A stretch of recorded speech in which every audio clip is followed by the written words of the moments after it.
Piers Ridyard, CEO of Radix DLT, on the future of Web3 wallets, account abstraction, and creating the game engine for DeFi app.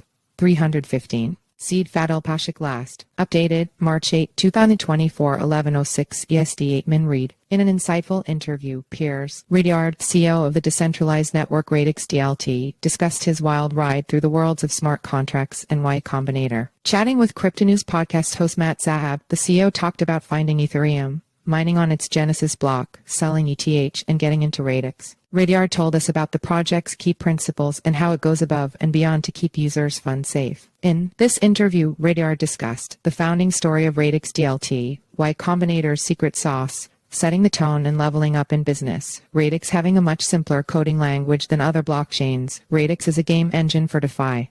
It is significantly quicker to build applications on. How Radix Wallet improves crypto user experience. Piers Ridyard gave a wide-ranging exclusive interview, which you can watch above, or you can read a part of it below. Wild ride through smart contracts and Y Combinator. Ridyard started the interview with his background. Notably, he described his experience with Y Combinator as a wild ride. First, he entered the Ethereum community very early and got very interested in smart contracts. At the time, smart contracts were a new thing in the space and everybody wondered what they could create. Ridyard finds that most of these ideas will come true. It's just a matter of timing. But he had something specific in mind. One of the things that I thought it was an obvious use case for smart contracts was insurance. Ridyard started playing around with this idea of automatic insurance. Having no knowledge about insurance, he first reached out to a bunch of insurance companies to understand their problem set. He talked to them about blockchain, and they told him about insurance. So I ended up speaking with a bunch of the senior people in some of the biggest insurance companies in London.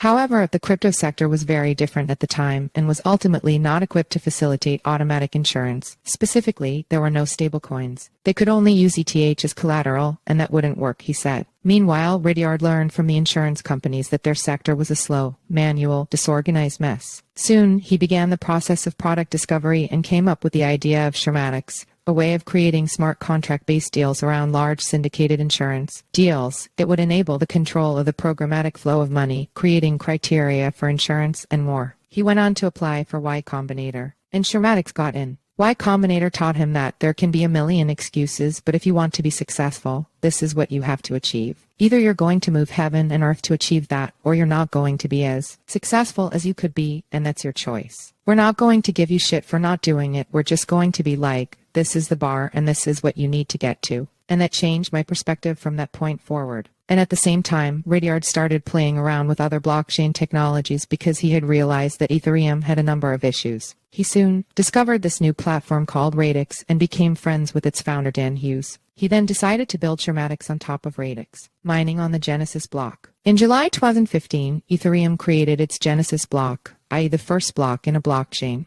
Ridyard was one of those mining on the Genesis block. More precisely, he had already set up the mining equipment before the Ethereum mainnet launch. He stated that, I think we probably mine maybe in the top 50 blocks, something like that. And so it was a really weird entrance into crypto for me because it started from a point of complete skepticism. When he first learned about Ethereum from a friend, he wondered if either of them should invest. Ultimately, he told his friend it was a scam and not to buy it. However, Ethereum started testnet mining a few months later, and I was like, oh shit, I've taken a completely wrong view on this. Following some intensive research, he realized that they just need a bunch of GPUs. Notably, before he got into crypto, Ridyard had manufactured consumer electronics for the Apple market, so mining was right in my wheelhouse. They bought a bunch of hardware and started mining on the testnet, and then they simply continued mining on the mainnet. And we were mining sequential blocks at many points where we would win a block, and then we'd win the next block. And that's how low the computing power was at the time. Ridyard was there for many of Ethereum's firsts. Following his mining entry, he got into smart contracts, invested in the first decentralized autonomous organization DAO, known for the DAO hack, and was there during the debates about whether or not Ethereum should fork. Meanwhile, he sold most of the mined ETH. I think we mined 10,000 ETH in about 3 months. But the irony of it was if we'd taken the money that we'd spent on hardware and just bought Ethereum, we would have done about 5x better than we did through mining. That said, Ridyard wanted to buy his first house, and he had enough money from mining to make a deposit. There appeared another irony. This one hurt. It took 6 months to close on the house. By that time, he could have bought the house in cash. On the other hand, he had put his ETH in various wallets. When he opened one of them previously holding about $300-500 in ETH, he found it reached $20,000. I think the thing that I learned from that is never sell your moon bag, Ridyard said.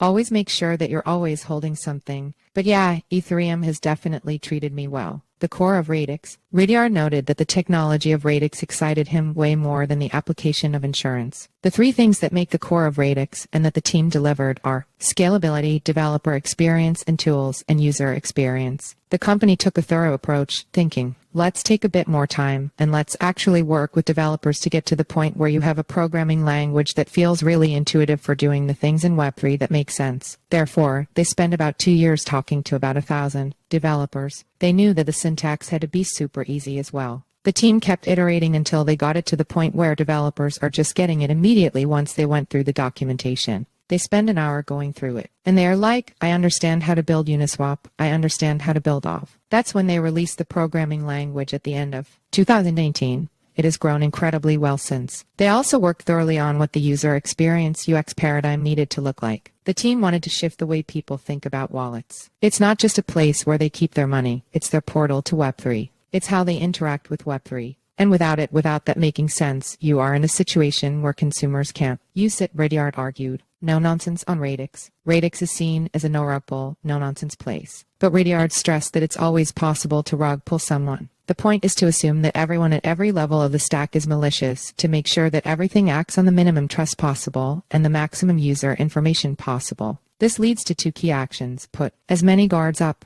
Make sure that every interaction is human readable so that users know what they're signing. What Radix offers is transparency that ensures more security. Users can see in their wallets the information about the token type issued to them. People behind tokens are not able to hide the rules associated with the token, Ridyard said, and added, you can't stop people from scamming, but you can make it a lot harder to scam a user into doing something that they don't consent to because all of the information is available to the user. Furthermore, Radix doesn't allow project makers to present an action as one thing and get the users to approve something else. What you see in your wallet is the action that you signed to happen on the ledger, said Ridyard, adding, and once you signed it, no one can play with it. Therefore, somebody can't commit a rug pull via something that looks like Uniswap, for example. Radix shows users if they are not actually interacting with the genuine Uniswap application. Also, there is always a guarantee. For example, when a user clicks to confirm a transaction and it fails, the smart contract built by the app enforces the swap guarantees. But if you're with a naughty one, then they're just going to take your tokens. Radix doesn't allow that. The guarantees are then enforced at the ledger level. So even if I signed it, they couldn't steal my money because for the transaction to succeed, they would have to return to me the minimum guarantee that the transaction was enforcing in the first place. And if it can't, then the transaction fails, Ridyard concluded. About Piers Ridyard. Piers Ridyard is the CEO of Radix DLT, a decentralized network that will enable developers to build quickly without the constant threat of exploits and hacks. Radix will reward improvements and will ensure that scale is never a bottleneck.